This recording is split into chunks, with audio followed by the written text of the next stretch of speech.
अपनी बात की शुरुआत आप सब लोगों को और आपके परिवार को महान दिव्य प्रेरणा प्रदान करने वाली एक घटना से कर रहा हूं। घटना इतनी सी है कि एक दिन सुबह सुबह घर की वयोवृद्ध मां, जिनकी उम्र करीबन 90 वर्ष की हो गई थी, उन्होंने अपने बड़े बेटे से कहा कि बेटा, आज एक काम करना, तुम लोग ऑफिस जाओ, उससे पहले पांचों बेटे एक साथ मुझसे मिलने के लिए आ जाना। भाई नीचे गया और नीचे जाकर अपने चारों भाइयों को कहा कि ध्यान रखना, पांचों भाइयों को आज मम्मी ने एक साथ बुलाया है, कोई जरूरी उन्हें बात करनी है, कोई जरूरी काम है, सभी को एक साथ माता जी के पास चलना है। जैसे ही बहुओं ने यह बात सुनी कि आज माता जी ने स्पेशल पांचों भाइयों को एक साथ बुलाया है, सोचा कहीं बंटवारे की बात तो नहीं आ रही है, कहीं धन दौलत बांटने का मन तो मम्मी ने नहीं बनाया, कहीं ऐसा तो नहीं है कि मम्मी ने यह सोच लिया हो कि घर के मकान के सबके विभाजन कर दूं ताकि शरीर छोड़ने से पहले कोई आगे झगड़ा ना हो। सबकी पत्नियों के मन में आया कि हमारे पति बूढ़े हैं, पता नहीं वे जाके बैठेंगे और बड़े भाई के सामने कुछ बोल नहीं पाएंगे। लगभग हर महिला को अपना पति, बोलो जोर से, भोला ही लगता है। हर महिला को अपना पति भोला ही लगता है, इसलिए उसका पति कहीं भी कोई काम के लिए जा रहा हो तो पत्नी समझाती रहती है, देखो ध्यान रखना, ऐसे मत बोलना, देखो ध्यान रखना, ऐसे मत करना, आप तो कुछ भी बोल जाते हो, देखो ध्यान रखना, आप बोले हो, ध्यान रखना। एक महिला ने यूं ही अपने पति से कहा कि आप तो बिल्कुल भोले हो, आपको तो कोई भी बना सकता है। तो पति ने कहा, क्यों ची ची करती है, शुरुआत तो तेरे पापा जी ने की थी। तो हर महिला को, तीनों चारों बहुओं को लगा कि हमारे पति बूढ़े हैं और ये कोई सही बात कह नहीं पाएंगे, सो भाई पहुंचे। उससे पहले पांचों बहुएं पहुंच गई माता जी के पास। पांचों भाई आए, एक साथ एक थाली में खाना खाते थे, एक किचन में खाना बनता था, एक घर में रहते थे, एक व्यापार था, एक जिंदगी थी। पांचों ने आकर मम्मी को प्रणाम किया और कहा, मां बोलो आज क्या बात हुई, पांचों बेटों को एक साथ याद किया। मां ने कहा, बेटा पता नहीं 2-4 दिन से रह रह कर मन में ऐसे लग रहा है कि जैसे मेरा शरीर अब कभी भी छूट सकता है। पहले ऐसे कभी नहीं लगा, करीबन 85 साल से पार हो रही हूं, पर पहले ऐसा कभी नहीं लगा। पर अब पता नहीं रह रह कर मन में आ रहा है कि शायद अब मेरा शरीर 2-4 दिन का है बेटा, पर मैं मरने से पहले तुम लोगों को कुछ देना चाहती हूं, जीवन की कोई महान सीख देना चाहती हूं, ताकि मैं चली भी जाऊं तब भी तुम लोगों का प्रेम प्यार लाड़ दुलार आपस में बना हुआ रहे। बच्चों ने कहा, बोलो मां, जो आप आदेश दें हमारे लिए मान्य। कहा, बेटा एक काम करो, अरे कोई खास काम नहीं है, ये देखो सामने मैंने लकड़ी का गट्ठर मंगाया है। लकड़ी का गट्ठर समझ गए? एक डोरी में पतली पतली छोटी बड़ी कई तरह की लकड़ियां बांधी हुई थी और वहां पर सामने रखा हुआ था। तो मां जी ने कहा, बेटा एक काम करो, इस गट्ठर को तोड़ना। बड़े बेटे ने खड़ा हुआ, उसने गट्ठर को तोड़ना चाहा, पर डोरी से बंधा हुआ था लकड़ियों का गट्ठर, सो टूट ना पाया। दूसरे ने भी कोशिश की। मां ने अपने तीसरे बेटे से कहा, बेटा तू भीम जैसा है, तू तो भीम की तरह बलिष्ठ है, तू तोड़ दे। वो भी न तोड़ पाया, तीसरा भी न तोड़ पाया, चौथा भी न तोड़ पाया, पांचवां भी न तोड़ पाया। पांचों बेटे लकड़ी के गट्ठर को तोड़ ना पाए तो मां ने कहा, एक काम करो, इसकी डोरी को खोल दो। क्या कहा, बोलो?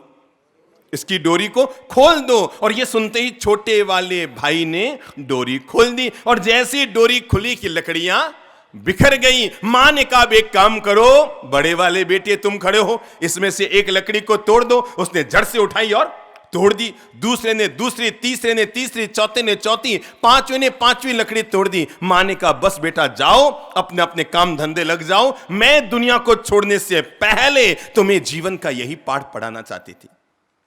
बच्चों ने कहा, मां हम आपकी बात समझ नहीं पाए हैं, आप तो लकड़ियां तोड़वाने का काम कर रही थी, आप जीवन का पाठ कहां पढ़ा पाई। मां ने कहा, बेटा जिंदगी भर पांचों भाई याद रखना, जब तक जैसे ये लकड़ियां एक डोरी में बंधी हुई थी, तब तक तुम पांचों मिलकर भी इसको तोड़ ना पाए, और जैसे इसकी डोरी खुल गई, लकड़ियां बिखर गई, तब तुम एक एक तोड़ने में सफल हो गए। बेटा याद रखना, मैं दुनिया से चली जाऊं तब भी मेरी सीख को जीवन भर, एक बुढ़िया की सीख को जीवन से जोड़कर रखना। जब तक तुम पांचों भाई साथ रहोगे, पूरे शहर में किसी की ताकत नहीं कि तुम पर भारी पड़ जाए, और जिस दिन अलग हो जाओगे पड़ोसी भी तुम पर भारी पड़ जाएगा।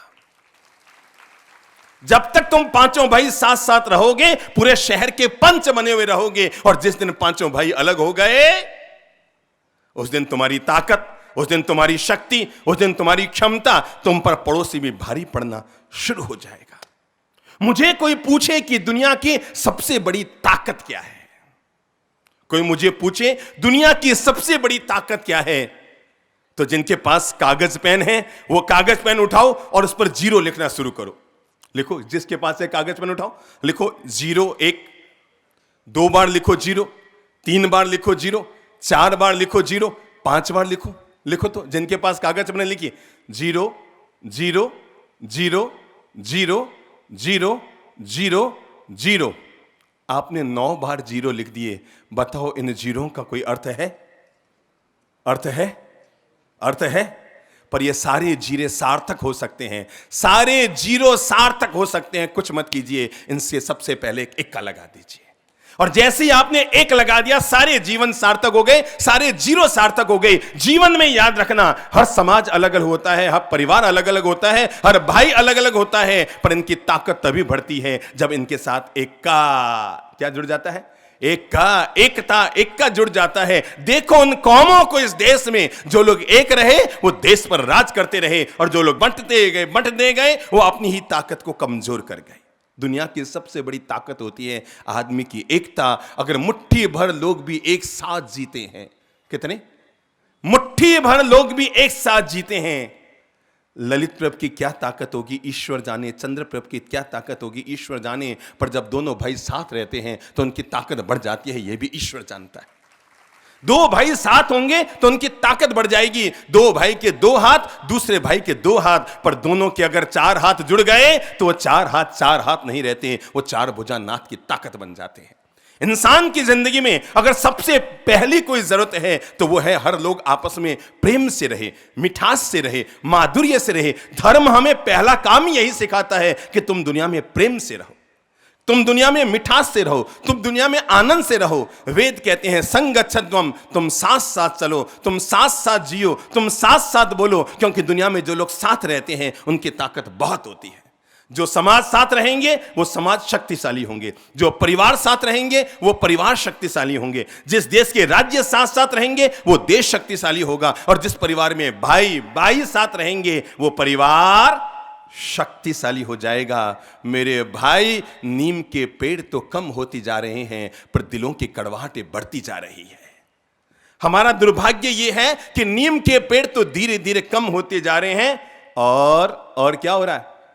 दिलों की कड़वाहटें बढ़ रही है, जुबान में मिठास कम हो रही है, और शुगर की बीमारी बढ़ती जा रही है। अगर पहली कोई जरूरत है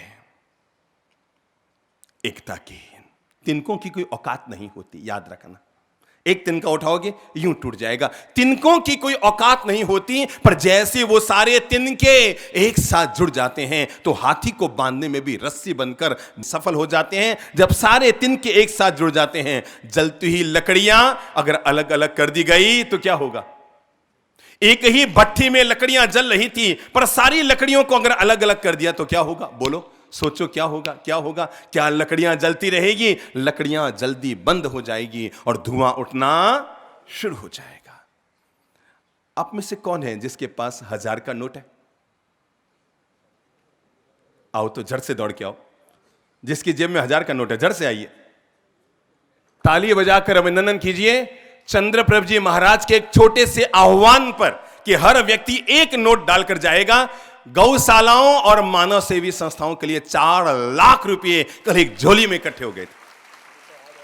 हाँ, आज आएंगे वो अलग है, पर एक एक नोट डाला गया और 4 लाख रुपए अपन लोगों ने गौशालाओं के लिए समर्पित कर दिए। किसी को पता ही नहीं लगा और भला हो गया। पर आज मैं रुपये ले नहीं रहा हूं, ठीक है ना?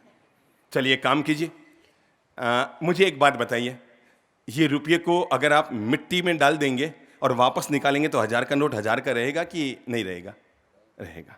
इस नोट को यूं करो तो पूरा मोड़ लो, पूरा मोड़ लो, फेंक दो, फेंको फेंको फेंको। अब बताओ ये 1000 का है कि नहीं? जोर से बोलो। है। अपना अपना नोट उठाओ,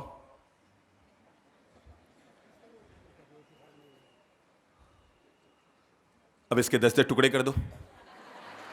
करना मत करना मत करना करना मत करना मत। क्या हुआ, सबको हंसी क्यों आई बताओ तो? जब मैंने कहा मिट्टी में डालो तो किसी को हंसी नहीं आई, जब मैंने कहा इसको मरोड़ करके जमीन पे डाल दो तब भी यह 1000 का 1000 रहा। पर याद रखना, जिस दिन नोट के 25 टुकड़े कर दिए तो उसकी कीमत 5 कौड़ी की हो जाएगी। परिवार हमारा ऐसा होता है, समाज हमारा ऐसा होता है, घर हमारा ऐसा होता है, राष्ट्र हमारा ऐसा होता है। अगर हम सब जुड़े रहे तो 1000 का नोट 1000 का रहेगा, और टुकड़े टुकड़े कर दिए तो वो 1 रुपये का भी नहीं रहेगा। तो जीवन की प्रेरणा मिली। क्या प्रेरणा मिली? सब साथ रहेंगे, सबको साथ लेकर चलेंगे। विराजो प्रभु, किसने फाड़ा तो नहीं है ना? अपन सब साथ रहेंगे, साथ साथ चलेंगे, साथ साथ जिएंगे, क्योंकि जो लोग साथ में रहते हैं, साथ में जीते हैं, वो एक दूसरे के सहयोगी बन जाते हैं। जो लोग साथ में रहते हैं, साथ में जीते हैं, वो लोग एक दूसरे के सहयोगी बन जाते हैं।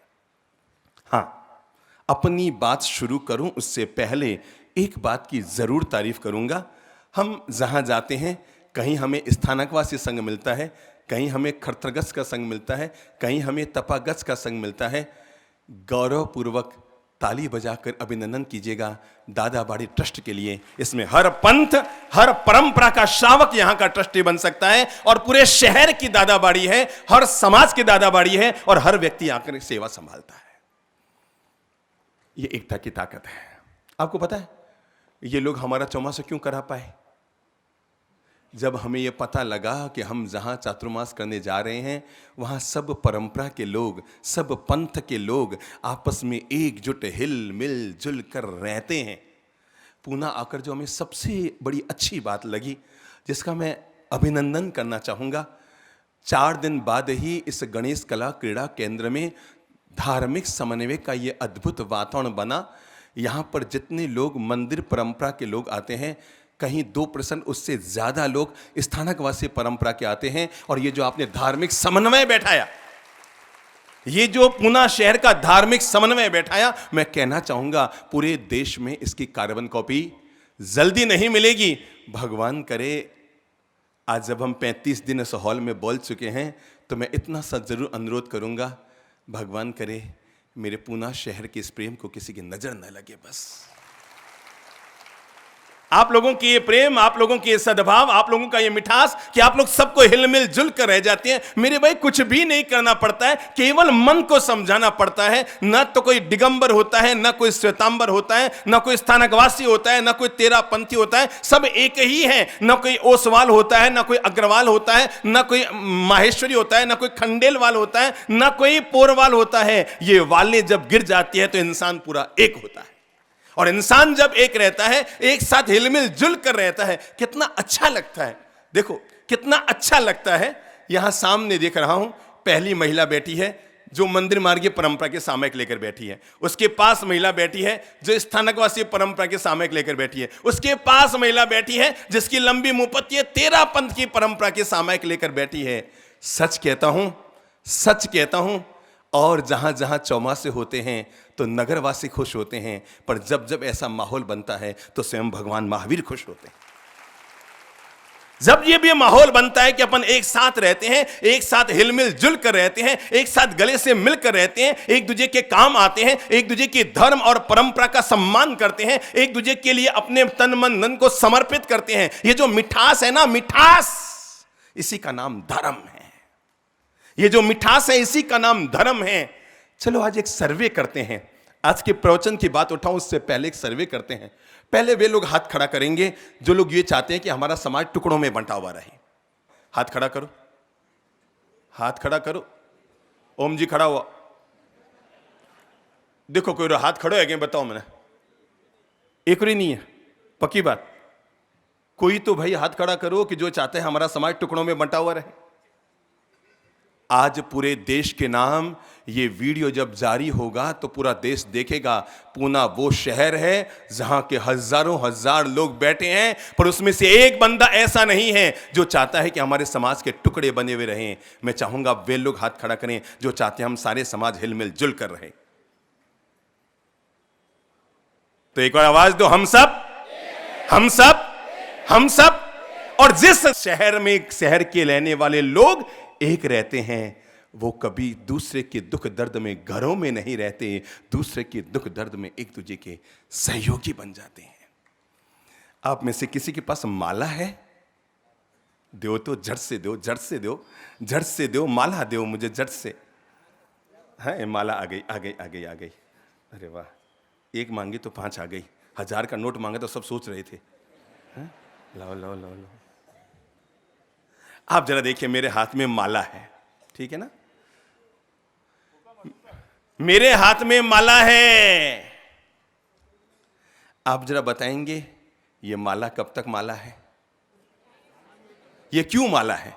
क्योंकि ये आपस में, क्योंकि ये आपस में, क्योंकि ये आपस में गूंथी हुई है। अभी एक कैंची चल गई, मेरे भाई अपने समाज में, अपने घर में, अपने परिवार में कभी भी कैंची की भूमिका अदा मत करना। जब भी भूमिका अदा करना हो, सुई धागे की भूमिका अदा करना, क्योंकि सुई धागे का काम है बिखरे हुए मोतियों को इकट्ठा करके माला बनाना, और कैंची का काम है बनी माला को काटकर टुकड़े टुकड़े में मोतियों को बिखेर देना।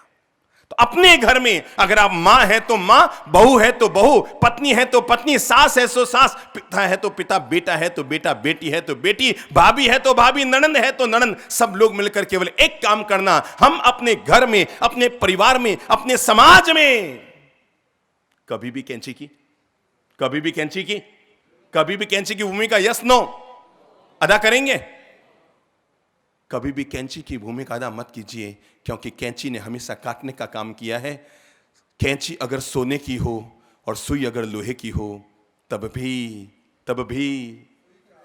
भी सुई को अपने साथ रखना, क्योंकि सोने की कैंची भी काटने तोड़ने का काम करेगी, पर लोहे की सुई भी जोड़ने का काम करेगी। ये माला है, ये माला है। अब आप देखो, आपको पता है हिंदू भी माला फेरते हैं, मुसलमान भी माला फेरते हैं, पता है आपको?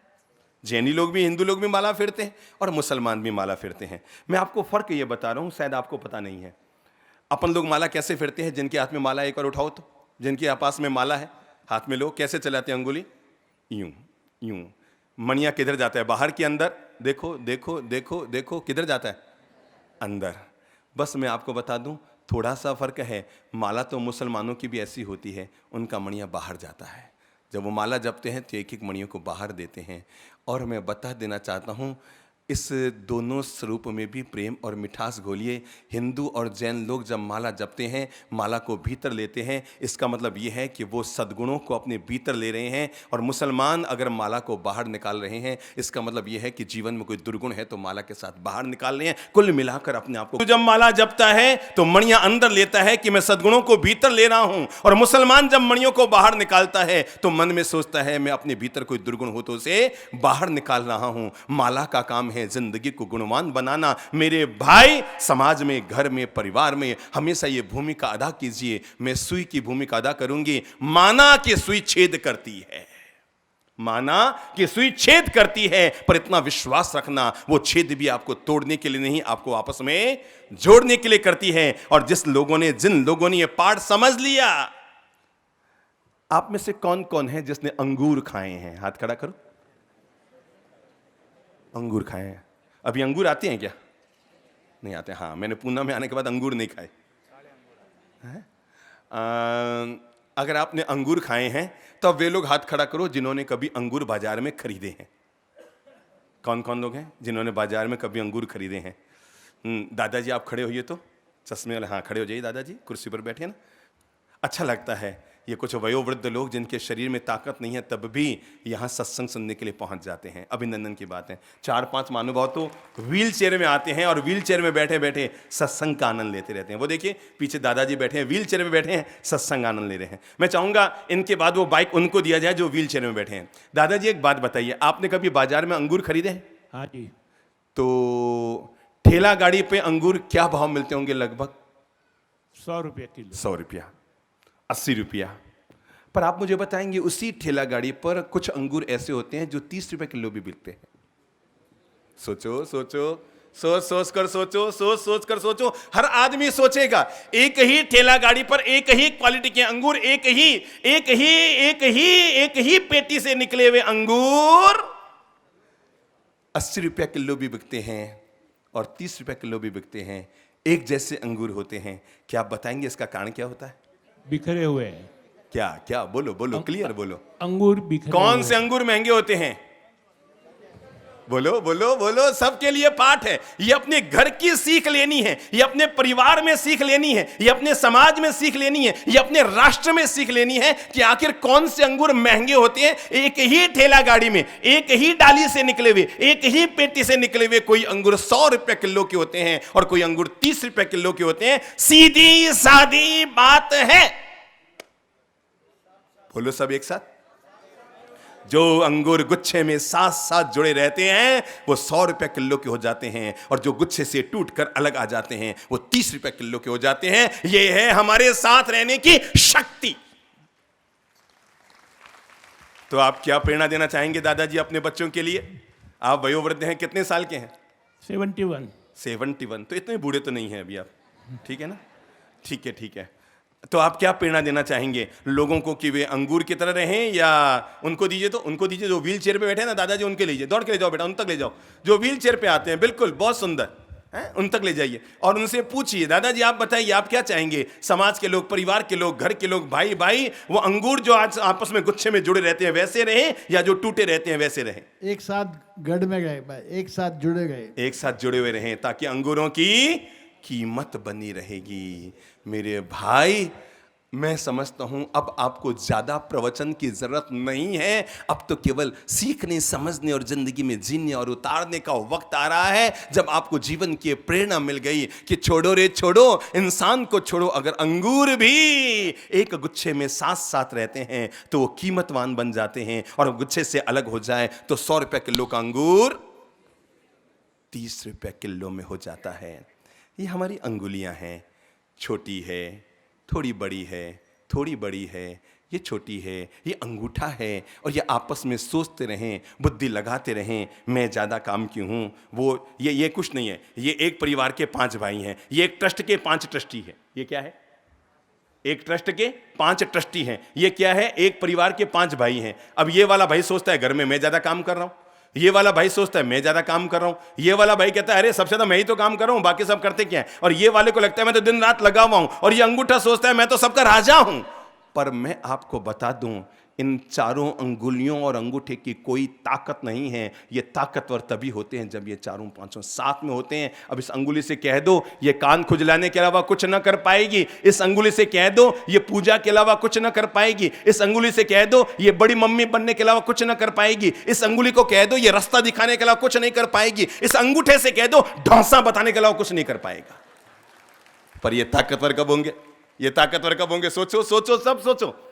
अब सोचने की बारी आई, अपन लोगों की बोलने की बारी हमारी कम है। ये ताकतवर हैं जब ये आपस में जुड़े हुए हैं, संगठन में हैं। दादा बड़े ट्रस्ट, आपकी ये ताकत नहीं है कि आप लोग अमीर हैं, आप लोगों की ये ताकत नहीं है कि आप लोगों के पास बड़ी संपत्ति है, आप लोगों की ये ताकत कम है कि आप लोगों के पास शहर की नाक में जमीन है। आपकी अगर सबसे बड़ी कोई ताकत है तो ये ताकत है कि आप सब साथ में हैं। आप एक अंगुलियां साथ में जुड़ी रहते हैं, बंदी मुट्ठी लाख की और खुल गई तो खाक की। ये आपकी ताकत है, ये आपकी शक्ति है, और यही हमारी शक्ति हमारे लिए सब कुछ काम करती है। इसलिए अपने बच्चों को, अपनी बहुओं को, चाहे वो 2 है या 4 है, जीवन की ये पुण्य प्रेरणा देते रहो कि बेटा, अगर वेदों ने तब कहा था कि साथ साथ रहोगे तो समृद्धि बढ़ेगी, साथ साथ रहोगे तो शक्ति बढ़ेगी, साथ साथ रहोगे तो संपन्नता बढ़ेगी, साथ साथ रहोगे तो शहर में तुम्हारी ताकत बढ़ेगी, साथ साथ रहोगे तो ईश्वर तुमसे प्रेम करेगा। भाई भाई साथ साथ रहेंगे, परिवार परिवार साथ साथ रहेंगे, बहुएं घर के साथ रहेंगे, सास बहू साथ में रहेंगे। अभी जो 7 दिन पहले परिवार सप्ताह चला, इस परिवार सप्ताह में शहर में यही तो लहर दी कि हर परिवार साथ में आए, हर भाई भाई साथ में जिए। लोगों का नजरिया बदला, मुझे अगर कोई पूछे कि इस चातुर्मास का सबसे बड़ा परिणाम क्या निकला, लोगों ने गुटखे छोड़े, बहुत बड़ी बात है। लोगों ने शराब छोड़ी, बहुत बड़ी बात है। सैकड़ों की तादाद में लोगों ने मांसाहार छोड़ा, बहुत बड़ी बात है। पर इससे बड़ी बात यह निकल कर आई कि लोगों की एक सोच बनी कि हम भाई भाई अगर साथ रहें तो हम शक्तिमान हैं। हम देरानी जेठानी अगर हिलमिल जुल कर रहेंगे तो हमारे घर में लक्ष्मी ज्यादा आएगी। हम अगर आपस में प्रेम और मिठास से जिएंगे तो हमारा परिवार सबके लिए आदर्श परिवार बन जाएगा। याद रखना भाई, साथ रहोगे ना तो शक्कर भी सस्ती पड़ेगी और अलग होगे तो नमक भी महंगा पड़ेगा। याद रखना अपने घर परिवार के लिए, हर भाई भाई अपने घर के लिए याद रखें, अगर आप साथ में रहेंगे तो शक्कर आपके लिए सस्ती रहेगी, कोई महंगाई नहीं आएगी। पर जिस दिन अलग अलग बन गए, 2 गैस के चूल्हे हो गए, 2 डिब्बे हो गए, 2 आटे के डिब्बे हो गए, 2 कमरे हो गए, 2 किचन हो गए, सब व्यवस्थाएं 2 हो गई, परिणाम ये निकल कर आया आपको ससुराल जाना है, आप जा नहीं सकते क्योंकि दुकान कौन चलाए। आपकी बहू को पीहर जाना है, वो जा नहीं सकती क्योंकि बच्चों को स्कूल कौन भेजे। पर जिनके 2 भाई साथ साथ रहते हैं, एक भाई आराम से जाए क्योंकि दूसरे को पता है वो पीछे घर संभाल लेगा, दुकान संभाल लेगा। घर में 2 महिलाएं एक साथ है, वो पीहर आराम से 7 दिन के लिए जाए क्योंकि उसके बच्चों को दूसरी वाली बहू संभाल लेगी। साथ रहने के 1000 सुख है, अलग होने का क्या सुख है मुझे बता दो। कौन व्यक्ति हाथ खड़ा करेगा जो बताएगा अलग होने का क्या सुख है? नहीं ना, पता लग गया अलग में कोई सुख नहीं, केवल एक ही सुख है। हम अपने मते चल सकते हैं, अपनी मनमानी जी सकते हैं, अपनी मर्जी से जी सकते हैं। मुझे जब घूमना हो मैं घूमूं। मेरे भाई, मैं तो कहा करता हूं हर घर में एक बड़े बुजुर्ग का साया होना चाहिए ताकि घर में अनुशासन बना रहे। सासू मां घर में होनी चाहिए ताकि आपकी पत्नी क्या कर रही है घर में अनुशासन रहे। घर में दादा सा होने चाहिए ताकि पोतों पर आपकी आंख की शर्म बनी रहे। अब पति पत्नी के तो आंख की शर्म रही नहीं। 1 मिनट में वक्त आने पर दोनों आपस में मुंह खोल देते हैं, बोल देते हैं, जो इच्छा हुई सो चल देते हैं, आपस में जबान चल जाती है, कोई दिक्कत नहीं होती। पति पत्नी में तो अगर वो अलग अलग रह रहे हैं, दोनों अकेले रह रहे हैं, पढ़े लिखे दोनों हैं, 1 मिनट में बोलते हैं, 1 मिनट में चलते हैं, 1 मिनट में सपाट जवाब देते हैं और परिणाम निकल कर आता है घर तलाक हो जाते हैं। पर जहां साथ साथ रहेंगे, जहां हिलमिल जुल कर रहेंगे। अपनी बात की शुरुआत मैं एक कहानी से अब कर रहा हूं और उसके बाद बताता हूं हमें साथ रहने के लिए कौन कौन सी भूमिका अदा करनी पड़ेगी। कहानी वो है, जब मैं 7 साल का था तो मेरी मां ने मुझे सुनाई थी। कितने साल का? 7 साल का था, 8 साल का रहा हूंगा। और हो सकता है आप में से कोई ऐसा हो जब वो भी 8 साल का रहा होगा, तब उनकी मां ने उनको ये कहानी सुनाई होगी। और कहानी इतनी सी है, एक सेठ बड़ा ज्वेलर्स था, रात को सोया हुआ था। नींद में तो नहीं था पर जगा हुआ भी नहीं था, आधी नींद आधा जगा हुआ था। और अचानक उसने देखा कि उसके कमरे में प्रकाश आया। कमरे में प्रकाश आया और चमचमाते हुए प्रकाश में से एक दिव्य चेतना प्रकट हुई और उसे देखते ही समझ में आ गई कि और कोई नहीं, स्वयं साक्षात लक्ष्मी जी आई है। लक्ष्मी जी कमरे में आई, आशीर्वाद दिया, कहा सेठ तुम्हारे लिए आशीर्वाद, दुआ और शुभकामना है, मैं एक जरूरी काम से आई हूं। सेठ ने कहा बोलो मां। कहा भाई मेरा नाम लक्ष्मी है और मैं चंचल रहती हूं, कभी इस घर कभी उस घर। मैं रोड़पति को करोड़पति बनाती हूं और करोड़पति को रोड़पति बनाती हूं। मैं कब किसके घर से जाऊंगी और कब किसके घर में आऊंगी इसका पता सामने वालों को भी नहीं लगने देती हूं। भैया सेठ तू बहुत अच्छा आदमी है, तूने मुझे बहुत इज्जत से संभाल कर रखा, तूने मेरा कभी भी गलत उपयोग नहीं किया, तूने हमेशा मुझे इज्जत दी, मेरी पूजा करता रहा और अच्छे कार्यों में तूने इसका उपयोग किया। पर मेरा नियम है मैं 100 साल से ज्यादा किसी घर में नहीं रहती। और तुम्हें बता दूं, तुम्हारे परदादा थे तब मैं तुम्हारे घर में अमीरी बनकर आई थी। तुम्हारे परदादा गए, दादा गए, पिताजी गए, अब तुम हो। 100 साल पूरे हो गए, मेरी मियाद पूरी हो गई है। सेठ मैंने उचित समझा कि जाने से पहले तुम्हें बता दूं कि कल मैं तुम्हारे घर से जा रही हूं, क्योंकि मैं 100 साल से ज्यादा किसी घर में नहीं ठहर सकती। सेठ तो अचंभे में आ गया, मतलब लक्ष्मी कल जा रही है, मतलब सारी दौलत जा रही है, मतलब सारी कोठियां चली जाएगी, मतलब सारी अमीरी चली जाएगी, मतलब सारी संपत्ति चली जाएगी। कहा मां क्या बात करती हो कि बस बेटा, मुझे अब इसके लिए कोई आग्रह मत करो, क्योंकि मेरा नियम है और मैं अपना नियम नहीं बदल सकती। मैं 100 साल से ज्यादा एक घर में एक जैसी नहीं रहती। अब एक बार तो उतार आएगा ही आएगा। ठीक है मां, जब तूने जाने का फैसला ही कर लिया है तो मैं क्या कर सकता हूं? तू बोल, मैं तेरी क्या सेवा करूं? लक्ष्मी ने कहा, तूने मुझे बहुत इज्जत से रखा, मेरा बहुत सम्मान किया, मेरा हमेशा सदुपयोग किया, तूने शुभ लाभ भी किया और शुभ खर्च भी किया, लेकिन जाना मेरी मजबूरी है और मैं जाने से पहले तुमसे खुश होकर तुम्हें एक वचन देना चाहती हूं, और वचन में जो तू मांगे वो तुम्हें मिल जाएगा। मुझे तो जाना ही पड़ेगा, पर मेरे अलावा जो तू मांगेगा वो तुम्हें मिल जाएगा। मैं कल वापस आ रही हूं, तुम्हें 24 घंटे की मोहलत दे रही हूं। जो तुम्हारी इच्छा हो वो तुम मांग लेना, क्योंकि मेरा जाना अवश्यम भावी है। लक्ष्मी जी गायब हो गए। अगले दिन सुबह रात भर सेठ सो न पाया। अगले दिन सुबह 7 बेटे थे, 7 बहुएं थे। अपनी पत्नी सबको बीच आंगन में बुला और बुलाकर कहा, मेरे प्यारे बच्चों, मेरी प्यारी बहुओं, अपने घर में कुछ अनर्थ हो रहा है, और अनर्थ ये हो रहा है कि आज रात को लक्ष्मी जी मेरे कमरे में आई। कोई सपना नहीं था, जगह जगह सारी बात की है। और लक्ष्मी जी ने कहा है कि 100 साल पूरे हो गए, कल मैं जा रही हूं, जाना मेरा अवश्यम भावी है। पर लक्ष्मी ने कहा है कि एक वरदान मांग लो, जो तुम मांगोगे वो तुम्हें मिल जाएगा। मेरे बच्चों बोलो, मेरा तो दिमाग काम नहीं कर रहा है, तुम ही बोलो कि क्या मांगूं। बड़े बेटे ने कहा, पापा कोई बात नहीं, लक्ष्मी जा रही है, आप तो लक्ष्मी से कह दो। पापा जी, आजकल जमीनें बहुत महंगी आ रही है, कह दो हमारे 7 बेटों के लिए 7 प्लॉट देके चले जाओ। कितने? 7 बेटों के लिए 7 प्लॉट देके चले जाओ। दूसरे ने कहा, पापा प्लॉट का करेंगे क्या? अरे पैसा नहीं होगा तो मकान कहां से बनाएंगे? तो लक्ष्मी को बोलो हमारे 7 बेटों के लिए अलग अलग 7 मकान बनाकर दे दो। तीसरे ने कहा, पापा जी एक बात बताओ, मकान तो बड़े बड़े हो जाएंगे, पैसे पास में नहीं होंगे तो भूंगड़े खाएंगे क्या? तो ये बोलो कि हमारे अन्न धन के भंडार भर के चले जाओ। चौथे ने कहा, ये मांग लो। पांचवें ने कहा, सोना चांदी मांग लो। छठे ने कहा, हीरे जावरात मांग लो। 7वें ने कहा, कुछ मांग लो। बच्चों ने कुछ कहा, बहुओं ने कुछ कहा। सबसे छोटी वाली बहू चुपचाप बैठी थी। पापा ने उससे भी कहा, बेटा इस संकट की घड़ी में तू भी बोल बेटा, जब सब अपनी अपनी सलाहें दे रहे हैं तो तू भी अपनी सलाह दे दे। उसने कहा, पिताश्री आप बिल्कुल बुद्धिमान हैं, आप जो निर्णय करेंगे सही करेंगे, पर मेरे कहने से अगर आप मांग सकते हैं इस छोटी वाली बहू का कहना मांगकर, तो आप लक्ष्मी से कहना कि जो उसकी इच्छा उसको करे। क्योंकि पापा जी याद रखना, जब लक्ष्मी चली जाएगी ना, न तो हीरे रहेंगे, न जवाहरात रहेंगे, न सोना रहेगा, न मकान रहेंगे, सड़क पर आना तय है। ये कितने भी मांग लो, कुछ भी नहीं रहने वाले हैं। जब लक्ष्मी जाएगी तो पीछे पीछे सब चले जाते हैं। आप अगर मांगना चाहते हैं तो पापा जी ये मत मांगो कि मेरे बच्चों के लिए 7 मकान दे दो, उन्हें ये कहो कि मेरे 7 बच्चे एक मकान में रहे, ये बुद्धि दे दो।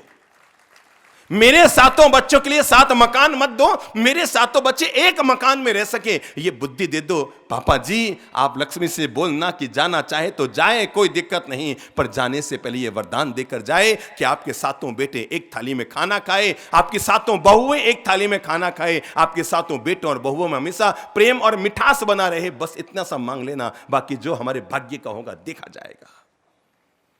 सब अपने अपने सुझाव दे रहे थे। सेठ बड़ा भयभीत था, कब लक्ष्मी आएगी, कब लक्ष्मी आएगी, सो नहीं पा रहा था। और वास्तव में 12:35 पर रात को लक्ष्मी जी आ गई। और सेठ घबराया, मतलब अब ये जाने के लिए आई है। अब सेठ घबराया कि मतलब ये जाने के लिए आई है। लक्ष्मी आई, आशीर्वाद दिया, कहा बोल बेटा मैं अब जा रही हूं, तू मुझसे वचन मांगना चाहता है, बोल बेटा बोल बेटा बोल, क्या वरदान मांगता है? तू जो मांगेगा, तूने मुझे बहुत संभाला है, मैं तुझे इनकार नहीं करूंगी। उसने कहा महालक्ष्मी, उसने कहा माते, उसने कहा मैया, अगर आप देना चाहती हैं आप जाएंगे तो मुझे नहीं पता कि पीछे घर में क्या होगा, पर आप देना चाहते हैं, पर अगर आप देना चाहते हैं तो इतना सा वरदान दे दो, इतना सा वचन दे दो कि हम मेरे घर में 7 बेटे एक थाली में खाना खाए और 7 बहुएं एक थाली में खाना खाए, सब हिल मिल जुल कर रहे, बस मेरे 7 बेटों और बहुओं में प्रेम बना हुआ रहे। लक्ष्मी भौचक्की रह गई। लक्ष्मी जी भौचक्की रह गई, कोई जवाब न दे पा रही थी, किंग कर्तव्य विमूढ़ हो गई कि क्या करूं, कैसे ये वरदान दूं। और लक्ष्मी ने कहा सेठ तू बड़ा बुद्धिमान निकला। सेठ तू बड़ा बुद्धिमान निकला, जिसने भी तुम्हें सलाह दी पूरी दुनिया में उससे ज्यादा बुद्धिमान और कोई नहीं है। सेठ, ये तूने वरदान नहीं मांगा, ये तूने वरदान नहीं मांगा, ये तूने वरदान नहीं मांगा। सच्चाई तो यह है कि 100 साल तक और तुम्हारे घर में रहने के लिए मुझे मजबूर कर दिया है।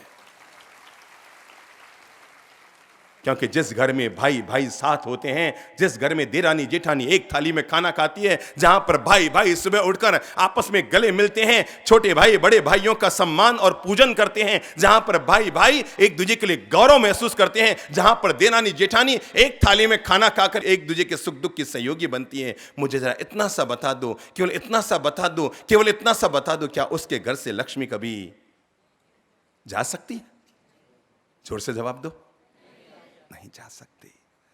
और अगर आप चाहते हैं कि आप लक्ष्मीवंत बने रहें, अगर आप चाहते हैं कि आप पर प्रभु की दिव्य कृपा बनी रहे, तो आप लोगों के लिए सीख देना चाहूंगा कि हम अपने घर परिवार के लिए, हम अपने समाज के लिए, देखो भाई कोई ज्यादा फर्क नहीं होता है, ये हमने ही अलग अलग समाजों के फर्क बना रखे हैं।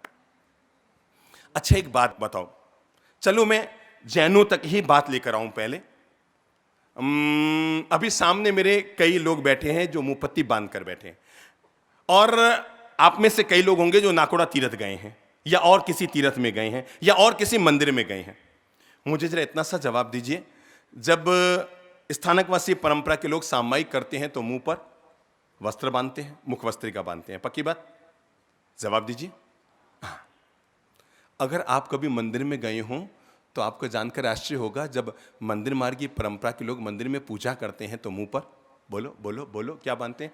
मुखपोस। इसको कहते हैं मुख वस्त्रिका, उसको कहते हैं मुखपोस। खास बात ये बता रहा हूं, एक परंपरा कहती है कि थानक में जाओ और सामायिक करो तो मुखपत्ती बांधो, दूसरी परंपरा कहती है कि भगवान की पूजा करो तो मुखपोस बांधो। अब दोनों ने ही वस्त्र बांधने की परंपरा बना रखी है, तो फर्क क्या है?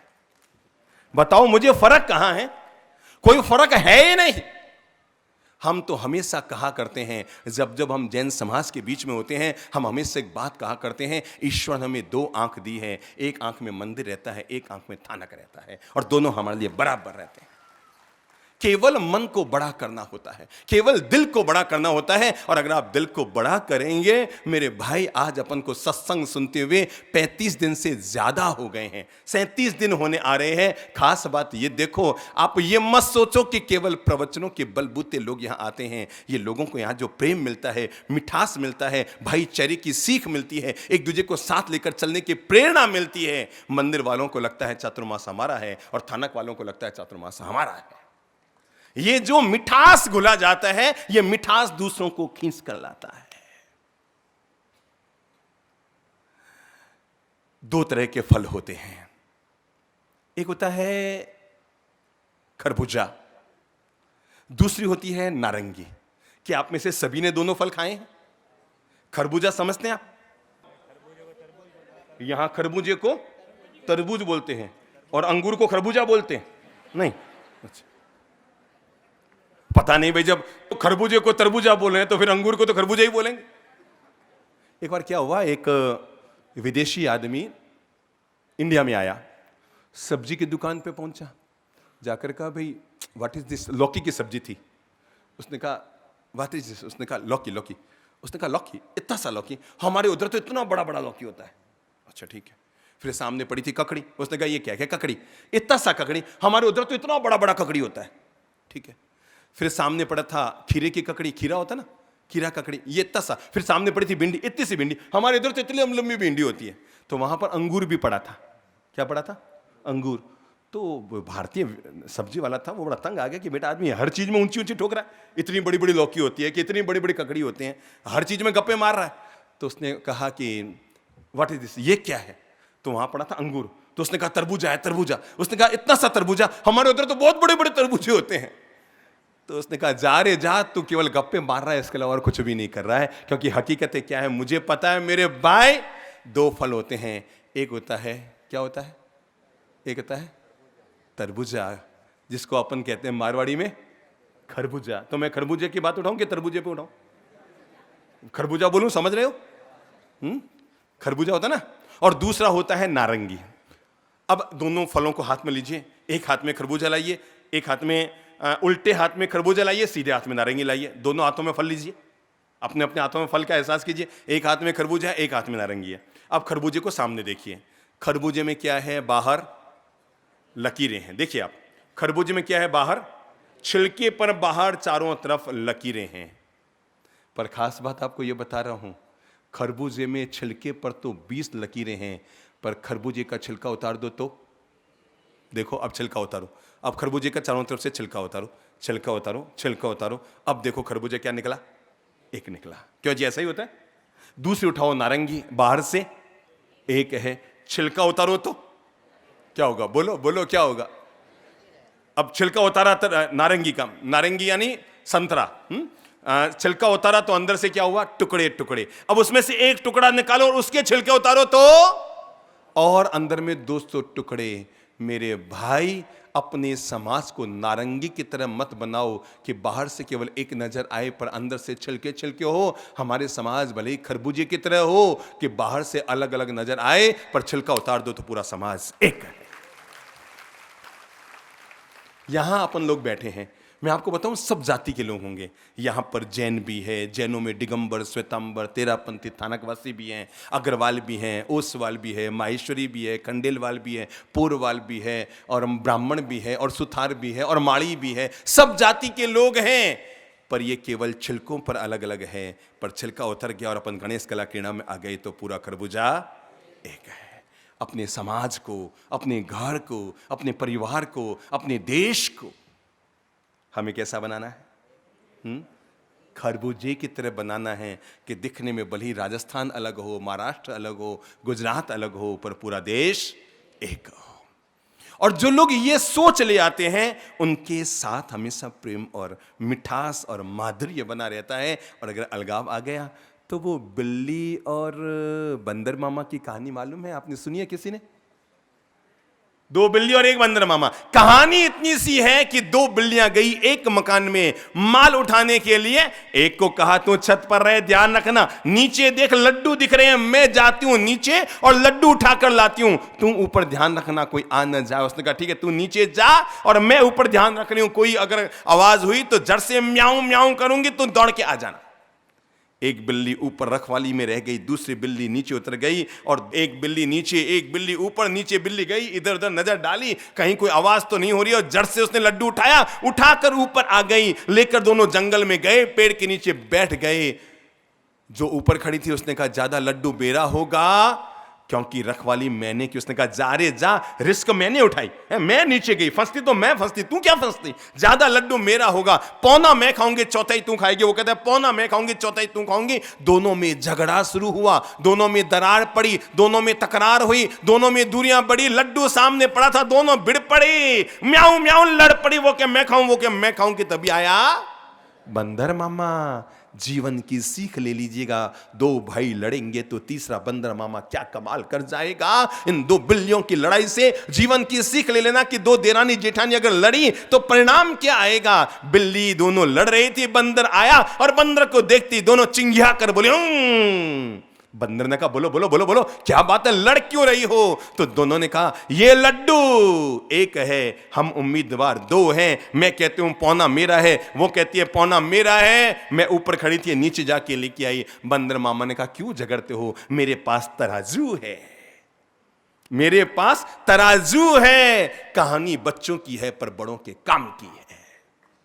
कहानी भले ही ये बच्चों की है पर आज भी बड़ों के काम की है। और कहानी इतनी सी है कि जब वो तराजू सामने था और बंदर मामा ने तराजू निकाला, कहा लाओ लाओ लड्डू लाओ, लड्डू लाओ, अभी दोनों का बराबर कर देता है हम। और दोनों के बराबर करने के लिए लड्डू को हाथ में लिया, लड्डू को हाथ में लिया और हाथ में लेते ही उसने 2 टुकड़े जानबूझ के ऐसे किए कि एक तरफ बड़ा टुकड़ा, एक तरफ छोटा टुकड़ा, दोनों को अलग अलग तराजू में रखा। एक पलड़ा भारी, एक पलड़ा हल्का। उसने इधर से टुकड़ा तोड़ा, मुंह में डाला तो वो पलड़ा हल्का, उधर से मुंह में तोड़ा, इधर डाला तो इधर से तोड़ा, इधर डाला, इधर से तोड़ा, इधर डाला। लड्डू छोटा होता गया, छोटा होता गया, छोटा होता गया, कभी बराबर हो नहीं पा रहा था। अंत में इस वाले पलड़े पर भी 5 दाने बचे, उधर वाले पलड़े पर भी 5 दाने बचे, और उसमें भी फिर वो देखा कि अभी भी पलड़ा भारी हल्का हो रहा है। वो एक दाना उठाए कि तभी बिल्लियों ने आपस में आंखें मिलाई और कहा अब भी एक हो जाओ, नहीं तो ये 5 दाने भी बंदर ही खाने वाला है, हम दोनों भूखे रहने वाले। अगर अब भी हम लड़ते रहे कि ज्यादा तू खाए कि मैं खाऊं, तो ये भी हाथ से जाने वाला है और हमें भूखे ही रहना नसीब में होने वाला है। जुड़ो, क्या करो, जुड़ो। 3 देशों के राष्ट्रपति भगवान के सामने थे।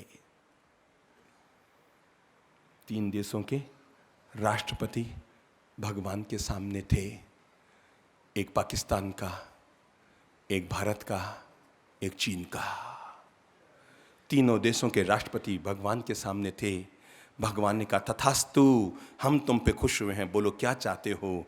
पाकिस्तान ने कहा भगवान दुनिया में सब कुछ रहे पर चीन का नामो निशान न रहे। चीन ने कहा भगवान दुनिया में सब कुछ रहे पर पाकिस्तान का नामो निशान न रहे। क्या कहा? भारत पर तो वो पीछे आने वाला था। पाकिस्तान, उसने पहला वरदान मांगा, उसे पता था खतरे कहां से बढ़ रहे हैं। तो पाकिस्तान ने कहा कि भगवान दुनिया में सब कुछ रहे पर चीन का नामो निशान न रहे। चीन ने कहा भगवान दुनिया में सब कुछ रहे पर पाकिस्तान का नामो निशान न रहे, हमें वरदान दो। पाकिस्तान के राष्ट्रपति ने वरदान मांगा कि चीन का नामो निशान मिटा दो। चीन ने वरदान मांगा कि पाकिस्तान का नामो निशान मिटा दो। भारत के प्रधानमंत्री को भी, राष्ट्रपति को भी पूछा भगवान ने, बोलो तुम क्या वरदान चाहते हो। उसने कहा कुछ भी मत दो, इन दोनों के वरदान पूरे कर दो, यही हमारे लिए वरदान हो जाएगा। मेरे भाई आओ, हम घोलते हैं, मिठास घोलते हैं, समाजों में घोलते हैं, परिवारों में घोलते हैं, राष्ट्र देश में, अपने शहर नगर में घोलते हैं। और मैं 4 बातें ऐसी कहूंगा जिनको हम घर परिवार में जोड़ेंगे, समाज में जोड़ेंगे तो हम एक रहेंगे, हमारा भला होगा। और मैं 4 बातें ऐसी भी कहूंगा जिनसे हम बचे रहेंगे तो हमारा परिवार एक रहेगा। हम सोचें ऐसी बातें कि जिन बातों में हो दम, दुश्मन से भी हम प्यार करें। परिवार में पॉजिटिव थिंकिंग कैसे लाएं, परिवार में प्रेम और मिठास कैसे घोलें, परिवार को लंबे अरसे तक एक कैसे बनाए रखें। हम सोचें ऐसी बातें जिन बातों में हो दम, दुश्मन से भी हम प्यार करें, दुश्मनी हो जिससे कम। हम सोचें ऐसी बातें, हम सोचें ऐसी बातें जिन बातों में हो दम, दुश्मन से भी हम क्या करें। कमर सीधी कर लो, सब गाएंगे, गुनगुनाएंगे, गीत को भीतर उतरने देंगे। हम सोचें ऐसी बातें, हम सोचें ऐसी बातें जिन बातों में हो दम, दुश्मन से भी हम प्यार करें, दुश्मनी हो जिससे कम। हम सोचें ऐसी बातें, हम सोचें ऐसी बातें जिन बातों में हो दम, दुश्मन से भी हम प्यार करें, दुश्मनी हो जिससे कम कम कम। हम सोचें ऐसी बातें। हाथ खोल लो।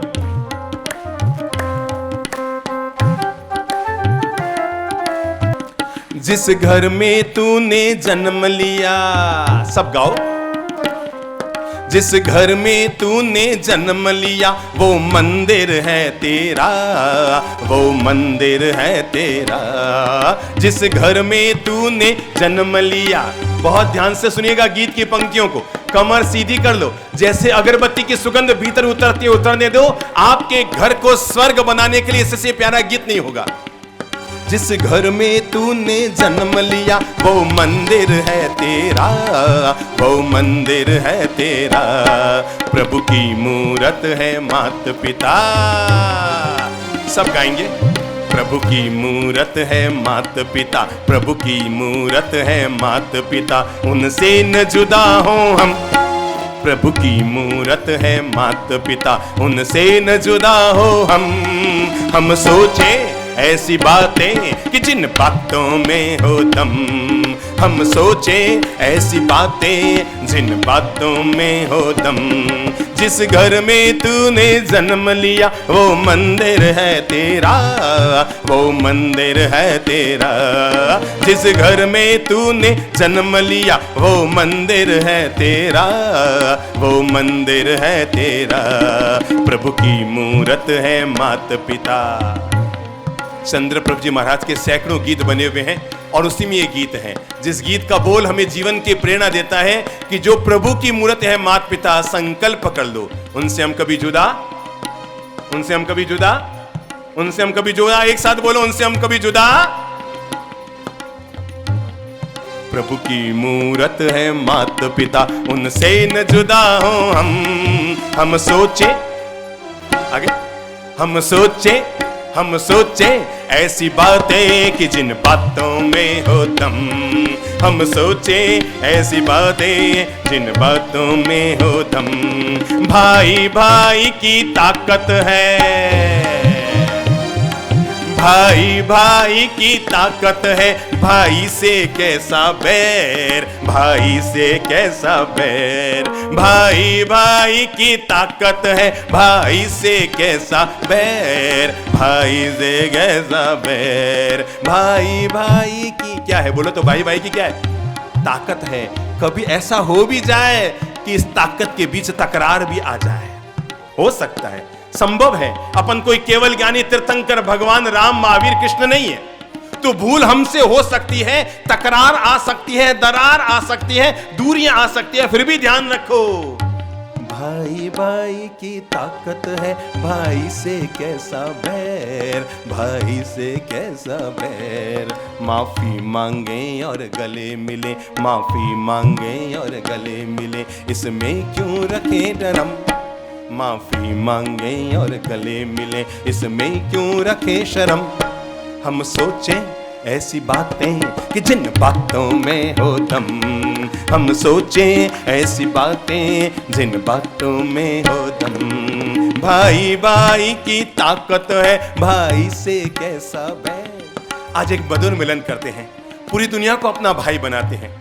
सब लोग खड़े होंगे, बहनें जहां बैठी हैं बहनें बहनों को गले लगाए, भाई भाइयों को गले लगाए। चलो खड़े हो तो देखो, एक दुनिया का अद्भुत मिठास का माहौल बनाते हैं, अद्भुत संगम।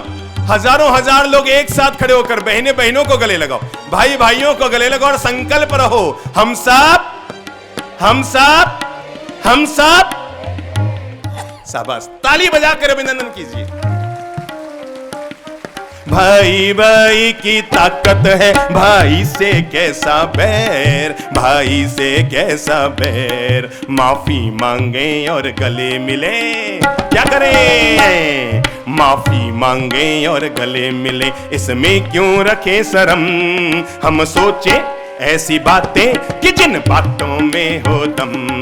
हम सोचे ऐसी बातें जिन बातों में हो दम। महाभारत हमने खूब लड़ा,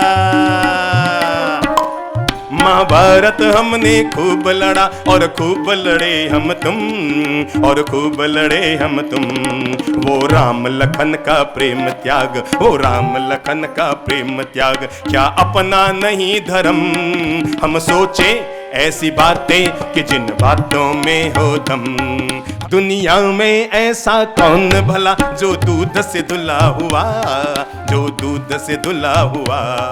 कमियां तो हर इंसान में, कमियां तो हर इंसान में, फिर क्यों न रखें संयम। हम सोचे ऐसी बातें कि जिन बातों में हो दम। हम सोचे ऐसी बातें जिन बातों में हो दम। हम सोचे ऐसी बातें जिन बातों में हो दम। मैंने कहा मैं 4 मंत्र दे रहा हूं। सबसे पहला मंत्र परिवार के लिए, समाज के लिए, संघ के लिए, ट्रस्ट के लिए, संतों के लिए, सबके लिए दे रहा हूं। और वो पहला मंत्र ये है संगठन का मंत्र। कौन सा मंत्र है? हमारी ये सोच हो कि साथ रहने में लाभ ज्यादा है। मैं आपको बताऊं, आप गौरव भी कीजिएगा अपने अंतर्मन में। हमने अपनी जिंदगी में, हम परंपरा से जैन धर्म के श्वेतांबर परंपरा के मंदिर मार्गी परंपरा में दीक्षित हैं। पर आपको जानकर गौरव होगा, हमारी जिंदगी के 5 बड़े यशस्वी चातुर्मास स्थानकवासी परंपरा वालों ने कराए हैं। 5 बड़े यशस्वी चातुर्मास जहां पर 10,000 लोगों ने एक साथ मुपत्ति बांधकर हमारे साथ प्रतिक्रमण किया। कितने? भीलवाड़ा का इतिहास बना था जब 10,000 लोगों ने एक साथ एक मैदान में बैठकर हमारे साथ मुपत्ति बांधकर संवत्सर का प्रतिक्रमण किया था। ये गौरव के पल होते हैं, ये गौरव के पल होते हैं। मंदिर वाले थानक में जाएं, थानक वाले मंदिर में जाएं और आपस में प्रेम से मिठास घोलें। संगठन के स्वर आने दो, संगठन की वीणा बजने दो, प्रेम की वीणा के तारों को झनझनाने दो, क्योंकि मानवता चाहती हम सब एक हो जाएं। और आपको जानकर आश्चर्य होगा, आज से 5 साल पहले जोधपुर में हमारा एक बड़ा यशस्वी चातुर्मास हुआ था और वो पूरा चातुर्मास एक माहेश्वरी व्यक्ति ने कराया था। जानकर गौरव और कीजिए कि आज से 3 साल पहले हमारा इंदौर चातुर्मास हुआ था। उन लाभार्थियों में एक लाभार्थी सिंधी था। वो सिंधी जिसके यहां चतुर्दशी को बड़ी की और पापड़ की और श्रावड़ी की और कढ़ी की सब्जी बनती है, जिसके यहां आठम चौदस को हरी सब्जी भी नहीं बनती है। आप सोच सकते हैं आदमी कितना बदल सकता है। वो सिंधी कि जिसके यहां बाकी सब बातें छोड़ दो, अष्टमी को सब्जी भी कड़ी की और बड़ी की बनती है। मैं अनुरोध ये करना चाहता हूं, तुम अगर प्रेम की वीणा के तार बजाओगे ना, तो उस वीणा की झंकार को सुनने के लिए पूरी दुनिया आ जाएगी। केवल वीणा की झंकार उठाओ, प्रेम और मिठास घोलो। मैं जो दूसरा सबसे बड़ा निवेदन करना चाहूंगा वो है सहयोग की भावना हो। अगर एक भाई कमजोर है, दूसरा भाई आगे उठाए, ठीक है ना? आपको लगता है हमारे समाज में 500 घर ऐसे हैं जो अमीर हैं। सबसे कहूंगा, अगर यहां माहेश्वरी बैठे हैं उनके लिए, अग्रवाल बैठे हैं उनके लिए, माड़ी, सुथार, ब्राह्मण, मराठी, जैन और अन्य सनातनी जो जिस परंपरा के बैठे हैं, सबसे कहूंगा, आप पूरी दुनिया का नहीं कर सकते। सूरज बनकर अंधेरा दुनिया का नहीं मिटा सकते, पर दीपक बनकर अपने आसपास का अंधेरा तो मिटा सकते हैं ना। और उसके लिए कहूंगा, जो जिस समाज का है, जो जिस समाज का है, अगर आपको लगता है हमारे समाज में 500 अमीर लोग हैं, 250 गरीब लोग हैं, मैं इसका निदान बता रहा हूं। उन 500 अमीर लोगों में से 250 घर उन 250 गरीब लोगों को गोद ले लें। अभी आप कहते हैं हमारे समाज में 500 अमीर हैं, 250 मध्यम वर्गीय हैं। अगर आपने उन 250 परिवारों को अमीर घरों ने गोद ले लिया, तो आप कहेंगे 750 घर हमारे समाज में अमीर हैं। कुछ भी नहीं करना होता है, केवल दिल को बड़ा करना होता है, संयोग की भावना बढ़ानी पड़ती है। अरे हमारे इतिहास तो वो रहे हैं जब गांव में कोई आदमी नया घर बसाता था, राजस्थान में, जहां से हम लोग उठकर यहां पर महाराष्ट्र में आए हैं और यहां की आन बान शान को हमने बढ़ाया है। राजस्थान की मारवाड़ की धरती से हम लोग निकल कर आए हैं और वहां पर यह परंपरा रही है मेरे भाइयों बहनों कि गांव में अगर कोई नया आदमी घर बसाता था तो पूरा गांव उसके यहां एक ईंट और एक चांदी का सिक्का भेजा करता था, ताकि तुम हमारे गांव में आए हो, हमारे बड़ा बन के रहोगे, हम सब तुम्हारे साथ हैं, तुम अकेले नहीं हो, यह एहसास कराया जाता था। इतिहास की उस अमर कहानी में आपको बताना चाहूंगा, जब औरंगजेब अहमदाबाद पहुंचा था, जब औरंगजेब अहमदाबाद में थे और वो अहमदाबाद की सड़कों पर चल रहे थे, जहां देखो वहां पर वो नाम पड़ता था, शाह कांतिलाल, शाह भंवरलाल, शाह जयंतीलाल, शाह प्रकाशमल, सबके आगे शाह शाह शाह लिखा रहा था। तो औरंगजेब के मन में आया, ये गलत है, ये शाह नाम के पहले शाह लिखना बंद करे, क्योंकि हमारा नाम है बादशाह। क्या है? बादशाह औरंगजेब। हम बाद में शाह, ये पहले शाह। क्या है? बोलो बोलो बोलो, क्या आया उसके मन में? ये पहले शाह और हम बाद में शाह, हम बादशाह हैं, हमारे बाद में शाह लगता है, ये पहले शाह। शाह लोगों को बोलो कि नाम के पहले शाह लिखना बंद कर दे। मंत्रियों ने कहा, सम्राट ये असंभव है, अरे इनके बलबूते हमारा राज्य चलता है, इन शाहों के बलबूते हमारी व्यवस्था चलती है। ये शाह है कि जिन्होंने हमारे देश की संपत्ति को, धरोहर को संभाल कर रखा है और वक्त आने पर सहयोगी बनते हैं। ये शाहगिरी मत हटाइए, ये इतिहास से चलता आया है कि बादशाह बाद में शाह होते हैं और ये शाह पहले शाह होते हैं। बहुत बहुत समझाया मंत्रियों ने, जो शाह लोग उनके अमात्य थे औरंगजेब के, उन्होंने सबने समझाया। एक वक्त ऐसा आया जब गुजरात में 12 साल का अकाल पड़ा। अगर आपको याद हो, भारत के इतिहास की सबसे बड़ी विभीषिका वाला अकाल, 12 साल का बड़ा दुष्कर अकाल गुजरात में पड़ा था। त्राही त्राही बच गई थी, आधे आधे रोटी के लिए लूट मार मच गई थी। और उस समय औरंगजेब ने अपने मंत्रियों से कहा था कि तुम लोग कहते थे कि शाह लोग होते हैं जो वक्त आने पर काम आते हैं, जाओ, अगर आज ये वक्त पर शाह लोग काम आ गए तो हम बाद में शाह रहेंगे, ये हमेशा पहले शाह रहेंगे। और काम ये करके आना है, ये जो 12 साल का गुजरात का अकाल पड़ा है, इस अकाल को मिटाने की जवाबदारी इन शाहों पर दो।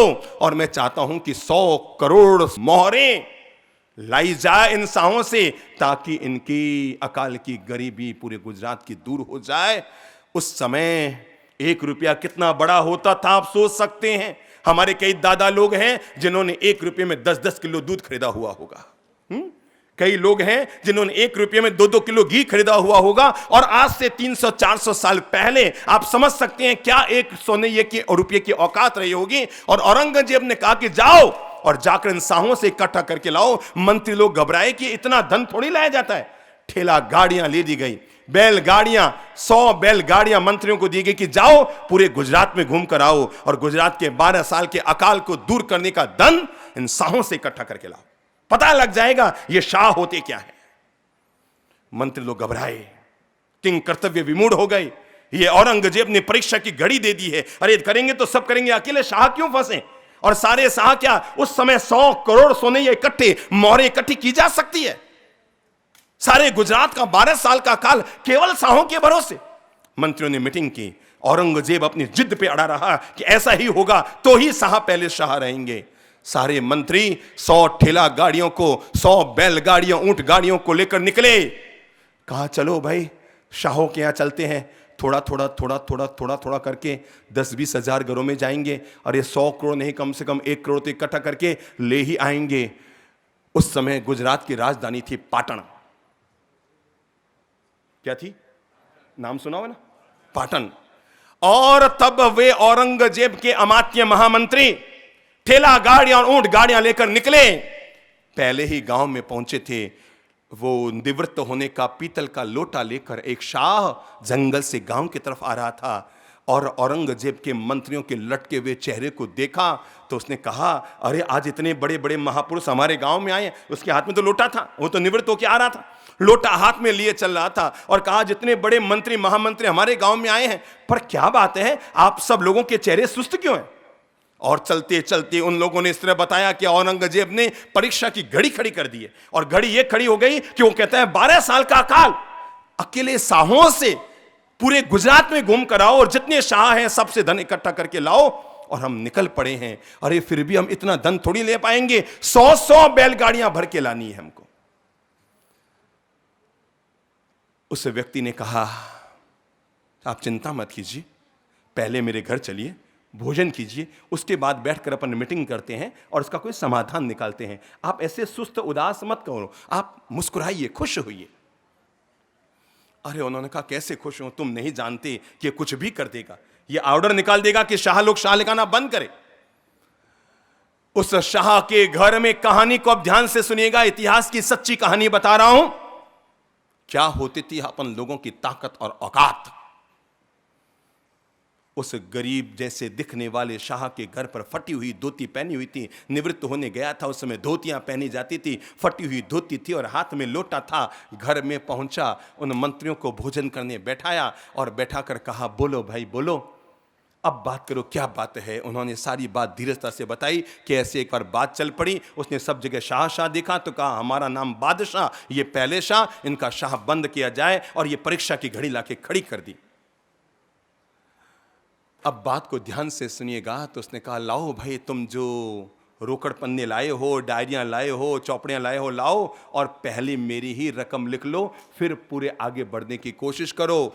रोकड़ भैया निकाली गई, उस पर शुभ लाभ श्री गणेशाय नमः लिखा गया, गौतम स्वामी की लब्धि लिखी गई और पहला नाम लिखने की तैयारी हुई। तो उसने पूछा, बोलो बोलो औरंगजेब को कितना चाहिए। कहा 100 करोड़। तो उस शाह ने औरंगजेब के मंत्रियों से कहा था कि जाओ और जाकर के औरंगजेब को बता देना, गुजरात के 12 साल के अकाल को दूर करने के लिए सारे शाहों को याद करने की जरूरत नहीं, ये अकेला शाह ही काफी है। 100 करोड़ सोने ये देने के लिए ये अकेला शाह ही काफी है। अरे सारे शाहों को बुलाने की कहां जरूरत है। जाओ रे मंत्रियों, 100 ठेला गाड़ियां और बैल गाड़ियां, ऊंट गाड़ियां मेरे घर से भर के ले जाओ और औरंगजेब को जाके कह देना, बादशाह हमेशा बाद में ही शाह होंगे, हम पहले शाह रहेंगे।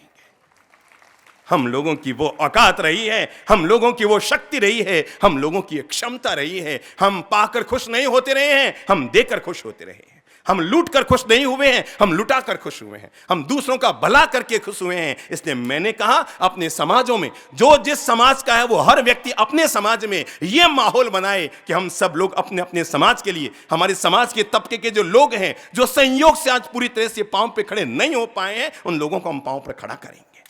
हम उनकी वो औकात बनाएंगे कि वो भी हमारे कंधे से कंधा लगाकर हमारे साथ में हिल मिल जुल कर एक हो सकें। पहली बात मैंने कही संगठन, दूसरी बात मैंने कही सहयोग, तीसरी बात मैं कहूंगा समानता। क्या करो, क्या करो, क्या करो? समानता। सबको साथ लेकर चलो, समाज में सबको हिल मिलजुल कर रहो। हो सकता है घर में एक भाई ज्यादा कमा रहा है, एक भाई कम कमा रहा है। हो सकता है एक देरानी अपने घर से ज्यादा माल लेकर आई है, एक जेठानी अपने घर से कम माल ले आई। पर घर के जो बड़े बुजुर्ग हैं ना, उनको चाहिए कि वो इसके आधार पर अपने प्रेम प्यार लाड दुलार में कोई कमी ना करें।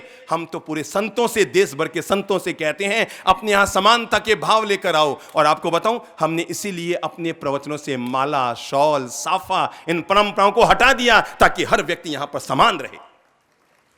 मंच पर लोग तभी आकर बैठते हैं जब नीचे बैठने की जगह ना हो। बाकी हमारे यहां जब जो जहां आता है वो अपनी जगह खुद ढूंढता है। पूरे आपने कार्यक्रम में कभी कोई वॉलंटियर नहीं देखा होगा।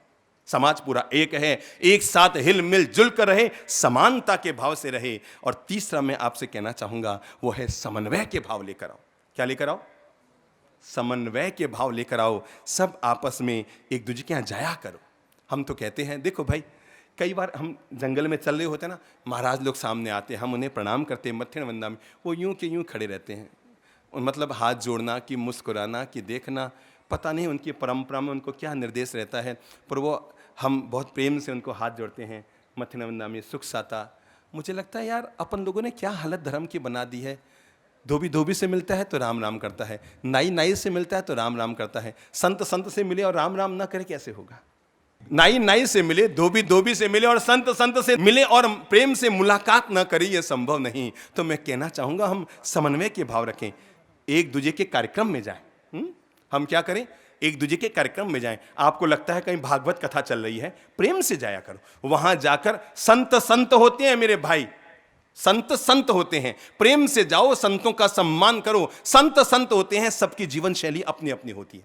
किसी को ये जीवन शैली पसंद है वो वैसा करता है, किसी को वो वाली जीवन शैली पसंद है वो वैसा करता है। कभी भी भूल चूक कर जाकर संतों के यहां ध्यान रखने मत जाओ, ध्यान करने जाओ। और मैं कहूंगा कि हमेशा इस बात का ध्यान रखो, एक दूसरे के कार्यक्रम में जाओ, एक दूसरे के संतों का सम्मान करो। कभी भी किसी की परंपरा की मजाक मत उड़ाओ, भूल चूक कर।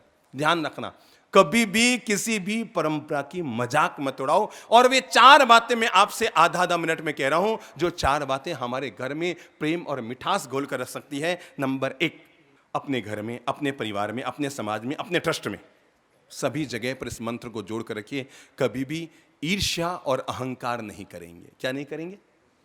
ये 2 चीजें घर को तोड़ती है, एक तो ईगो और एक ईर्ष्या। दोनों ई से जुड़ी हुई है। एक तो ईगो, मैं बड़ा। देखो भाई, याद रखना, दही बड़ा हजम हो जाता है, कांजी बड़ा हजम हो जाता है, मिर्ची बड़ा हजम हो जाता है, आलू बड़ा हजम हो जाता है, पर जो मैं बड़ा होता है ना, वो किसी को हजम नहीं होता है। कौन सा बड़ा? मैं घर में बड़ा, मैं समाज में बड़ा, मैं ट्रस्ट में बड़ा। ये जो मैं बड़ा होता है ये कभी किसी को हजम नहीं होगा। इसलिए कभी भी घर में ईगो मत लाओ और कभी भी आपस में ईर्ष्या मत लेकर आओ।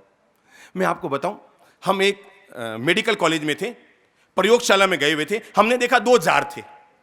एक जार में मेंढक भरे हुए थे, दूसरे जार में, जार समझ गए, बोतल, कांच की जिसका मुंह बड़ा होता है, बोतल। एक में मेंढक मरे थे, दूसरे में मेंढक भरे थे। पर हमने देखा कि एक के ऊपर तो कपड़ा बांधा हुआ था और दूसरे का मुंह खुला था।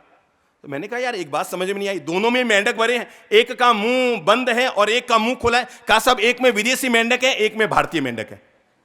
मैंने कहा यार ये मेंढकों में भी विदेशी मेंढक और भारतीय मेंढक, बात तो गले नहीं उतरी। कहा साहब ये जो ढक्कन लगा हुआ है ना, ये जो ढक्कन लगा हुआ है कपड़े का, ये विदेशी मेंढक है, और ये जो बिना ढक्कन का है ये भारतीय मेंढक है। मैंने कहा मतलब कि साहब मेंढक बाहर ना उछल जाए, विदेशी मेंढकों को हमने इसलिए बंद करके रखा है कि ये बाहर उछल के ना आ जाए। मैंने कहा क्यों, भारतीय मेंढकों को उछलना आता नहीं है क्या? क्या उछलना तो आता है, पर मेंढक के नीचे मेंढक है, वो हमेशा टांग खींचते ही रहता है, बाहर कैसे जाएगा? मेंढक के नीचे वाला मेंढक हमेशा क्या करता है? टांग टांग टांग खींचता रहता है। जिस घर में, परिवार में, समाज में टांग खिंचाई वाले लोग होते हैं, और टांग खिंचाई वाले लोग काम करते नहीं और करने वाले को काम करने देते नहीं। जो मैं दूसरी बात कहूंगा, घर में, परिवार में, समाज में एकता रखने के लिए कभी भी बात का आग्रह मत करो कि जो मैंने कहा वही सही। मैं तीसरी बात कहना चाहूंगा, घर, परिवार, समाज में कभी भी नेतागिरी मत आने दो। मैं चौथी बात कहना चाहूंगा, घर, परिवार, समाज में कभी दुराग्रह मत आने दो। क्या मत आने दो? क्या मत आने दो? मंदिर बांटे, स्थानक बांटे, मंदिर बांटे, स्थानक बांटे, बांट दिया भगवान को। मंदिर बांटे, स्थानक बांटे, बांट दिया भगवान को। इन बड़े बड़े संतों से कह दो, प्लीज मत बांटो इंसान को, मत बांटो इंसान को, मत बांटो इंसान को, मत बांटो इंसान को।